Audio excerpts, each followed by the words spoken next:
안녕하세요. 키노캔버스의 별그물입니다.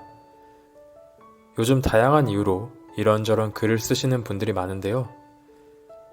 취미생활로 글을 쓰시는 분들부터 작가의 꿈을 가지고 글쓰기에 아주 진지하게 매진하는 분들까지 정말 많은 분들이 일상적으로 글을 쓰는 시대입니다. 그럼에도 글을 잘 쓰는 건 재능을 가진 특별한 사람들만 할 수 있는 거라고 여기며 좌절하시는 분들이 많은 것 같아서 그분들에게 조금이라도 도움이 됐으면 하는 마음에 오늘 영상을 준비했습니다. 작가나 글쓰기를 소재로 한 영화들이 많습니다. 저는 이탈리아 감독 피에트로 마르첼로의 영화 마틴 에덴과 브라질 감독 월터 살레스의 온더로드가 떠오릅니다.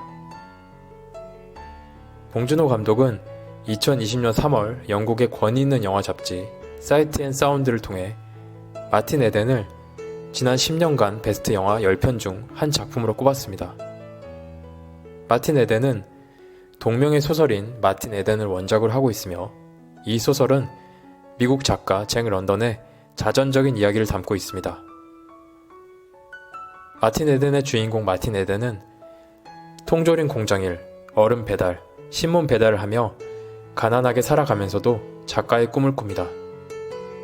그는 닥치는 대로 읽고 신들린 사람처럼 쓰고 또 씁니다.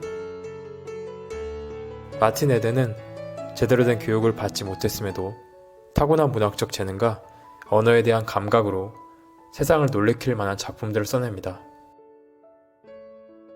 체게바라의 청년기를 다룬 영화 모터사이클 다이어리로 유명한 브라질 감독 월터 살레스의 영화 온더로드는 1950년대 미국 비트 세대의 아이콘 잭 케루악의 소설 길 위에서를 원작으로 한 영화입니다. 비트 세대는 안락한 삶과 사회적 규범을 지향하는 기성세대의 가치관을 거부하고 성적 자유와 정신적 해방을 꿈꿨습니다. 길 위에서는 비트 세대의 경전 같은 저작인데요. 마틴 에덴과 마찬가지로 이 소설도 작가 잭 케루악이 미국과 멕시코 등지를 7년 동안 자유롭게 여행한 자전적 경험에 바탕하고 있습니다. 길 위에서의 무수한 만남과 헤어짐, 약물과 성적 일탈로 삶을 탕진하는 청춘의 초상을 그려내 당대 젊은이들의 열광적인 지지를 받았습니다. 이 기념비적인 작품은 1950년대 비트 세대와 1960년대 68 혁명 세대, 그리고 히피의 탄생에까지 깊은 영향을 미쳤습니다. 소설 길 위에서는 그 창작 과정도 전설처럼 회자되는데요. 케루악은 커피와 각성제에 의지하여 3주 동안 타이프 용지를 이어붙인 36m짜리 두루마리 종이에 미친듯이 자신의 여행담을 써내려갔고 그것은 소설의 제목처럼 미국 현대문학사의 하나의 길이 되었습니다.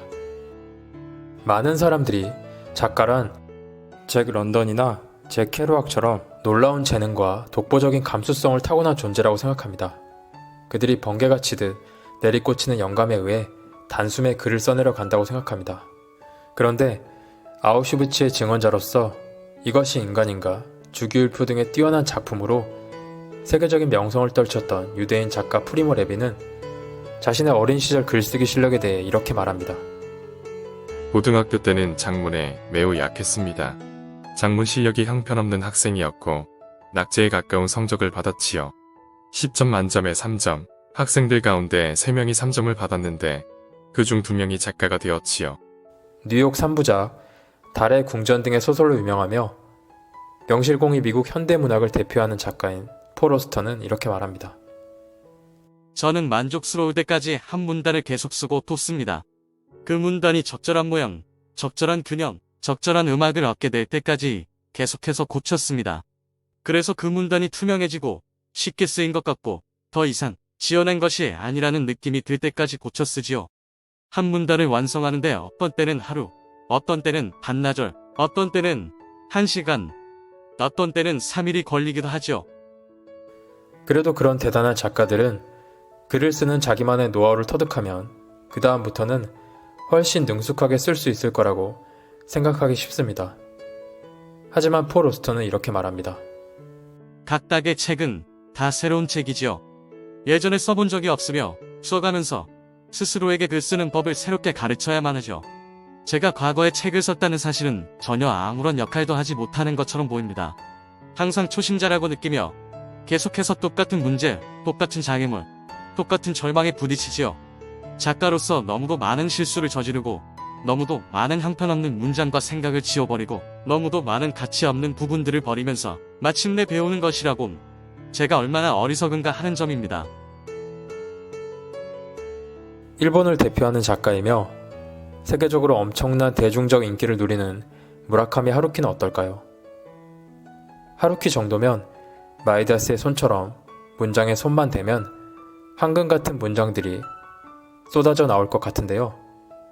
그는 이렇게 말합니다. 초고는 엉망진창이거든요. 고치고 또 고쳐야 해요. 초고를 몇 번이나 수정을 하냐는 질문에 그는 이렇게 말합니다. 4번에서 5번 정도 하지요. 초고를 쓰는데 6개월을 보내고 수정하는데 6, 7개월을 보냅니다. 우리는 글을 쓸 때 왜 그렇게 마음먹은 대로 써지지가 않는지 한숨을 쉴 때가 많습니다. 내 글이 한없이 초라하게 느껴져 고개를 떨구기도 합니다. 그런데 캐나다의 소설가로 2013년에 단편 작가로는 최초로 노벨 문학상을 수상했으며 현대의 안톤 체홉이라 불릴 정도의 문학적 거장인 앨리스 멀로 역시 이렇게 말합니다. 지독하리 많지 서툰 글이 담긴 공책이 무더기로 쌓여 있어요. 그냥 아무거나 적어둔 거죠. 그 첫 번째 원고들을 보면 가끔은 이 일이 조금이라도 의미가 있나 싶은 생각이 들어요. 전 글을 후딱 쓰는 능력을 타고난 작가들과 정반대예요. 제가 얻고자 애쓰는 것이 무엇이든 쉽게 움켜쥐지를 못해요. 잘못된 길로 들어섰다가 간신히 빠져나오곤 하지요. 밤에 잠이 안 와 뒤척이다 일어나서 글을 썼는데 이게 내가 쓴 게 맞나 싶을 정도로 너무 잘 쓴 것 같을 때 있죠. 그런데 어찌된 일인지 다음날 그 글을 보면 너무 유치하고 오글거려서 쥐구멍이라도 숨고 싶습니다. 앨리스 멀로 역시 이렇게 말합니다.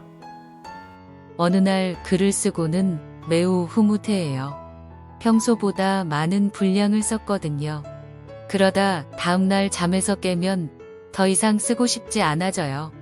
그 글에 가까이 가기가 꺼려지거나 계속 써나가야 한다고 스스로를 압박해야 한다면 대개는 뭔가 대단히 잘못됐음을 알 수 있죠.